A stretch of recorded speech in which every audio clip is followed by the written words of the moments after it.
जो बिल संशोधन हो रहा है बहुत अच्छा हो रहा है। मुस्लिम समाज को अब तक दबाया जा रहा था। मुस्लिम समाज के हित के लिए मोदी जी ने ऐतिहासिक कदम उठाया, हम सबको स्वीकार है। देर आए दुरुस्त आए, अच्छा है अदालत की शरण में आए।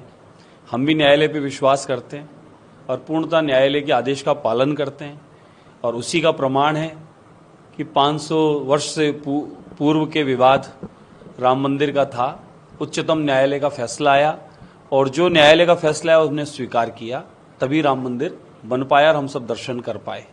इसी प्रकार से अनगिनत मामले हैं, भले वो काशी विश्वनाथ का हो या फिर वो मथुराधीश का हो और कई मामले हैं या संबल का हो। हम लोग न्यायालय में पूर्णतः विश्वास करते हैं और न्यायालय को अपनी अर्जी देते हैं, न्यायालय का जो आदेश होता है उसका पालन करते हैं। तो आपने अगर ये विचार रखा है तो अच्छी बात है, लेकिन वक्फ बिल में जो संशोधन हो रहा है ये मैं बताना चाहता हूं कि मुस्लिम समाज के हितकारी हो रहा है। संपूर्ण मुस्लिम समाज को इससे लाभ मिलेगा और अनगिनत जगह वक्फ बोर्ड के नाम पर लैंड जिहाद बोर्ड जो बन गया था, जिससे अनियमितताएं पाई जा रही थी। आज मैं खुद एक संस्था का पदाधिकारी हूं, एक ट्रस्टी हूं। मेरे खुद का एक गौशाला, एक ट्रस्ट, एक मंदिर की सेवा पूजा और उससे संबंधित गुरुकुल इत्यादि चलते हैं, तो मेरा भी ऑडिट होता है। मुझे भी हर महीने 2 महीने में उसकी जानकारी देनी होती है या अधिकारी जानकारी लेते हैं। तो फिर समस्या क्या है? एकमात्र ये वक्फ बोर्ड ही ऐसा क्यों कि जिसमें हम जानकारी देना नहीं चाहते? हमने रेलवे से, पूरे भारत की रेलवे से ज्यादा और पूरे पाकिस्तान का भौगोलिक लगाए गणित, उससे भी ज्यादा जमीन जिसके पास है, वह वक्फ बोर्ड जमीनों का लेखा जोखा क्यों नहीं बताना चाहता?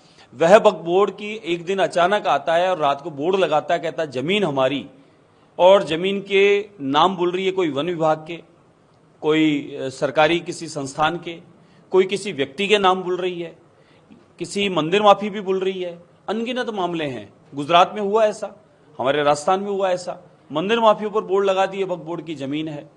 और मुस्लिम गरीब परिवार अगर वक्फ बोर्ड की जमीन में बेचारे कहीं रहते हैं, उनको रातों रात बेदखल कर देना, उनको मारपीट के निकाल देना, उनका सामान फेंक देना, ये मुस्लिम परिवारों के साथ भी अत्याचार लगातार वक्फ बोर्ड करता आ रहा है।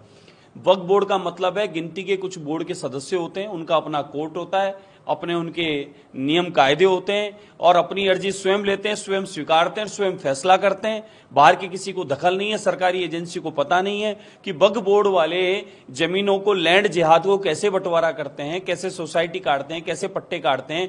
फिर जो लाखों बीघा जमीन आपने कब्जा की, वह जमीनें कम भी होती जा रही है वक्फ बोर्ड से, कारण कि वह जमीनें बेच दी गई, जमीनें खा गई, पर्सनल अपने स्वयं के स्वार्थ के लिए ले ली गई।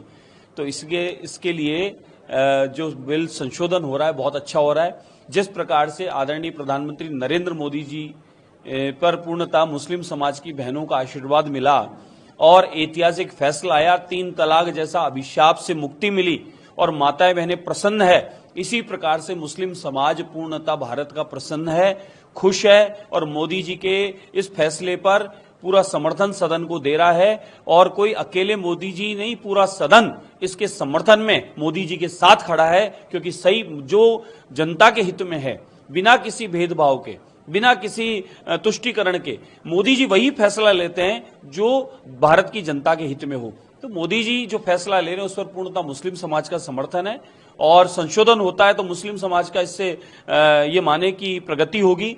और मुस्लिम समाज को अब तक इन्हीं मामलों में जो विवादों में डालकर कश्मीर में आतंक फैलाने का काम कर रहे थे, या अनगिनत जगह काम चल रहा था, वो धीरे धीरे समाप्त होके आज मुस्लिम समाज के हाथ में कलम आ रही है, रोजगार आ रहा है और मुस्लिम समाज मुख्य धारा से जुड़कर भारत की प्रगति उन्नति में सहभागी बन रहा है। अन्यथा मुस्लिम समाज को अब तक फंसाया जा रहा था वक्फ बोर्ड, मुस्लिम लॉ बोर्ड, कब्रिस्तान, मदरसा, इन्हीं सब विवादों में फंसा फुसूकर मुस्लिम समाज को अब तक दबाया जा रहा था। मुस्लिम समाज के हित के लिए मोदी जी ने ऐतिहासिक कदम उठाया, हम सबको स्वीकार है और हम लोग सब इसका अभिनंदन करते हैं और बहुत बहुत धन्यवाद देते हैं केंद्र सरकार का, एनडीए सरकार का, कि ऐतिहासिक फैसला लिया जा रहा है।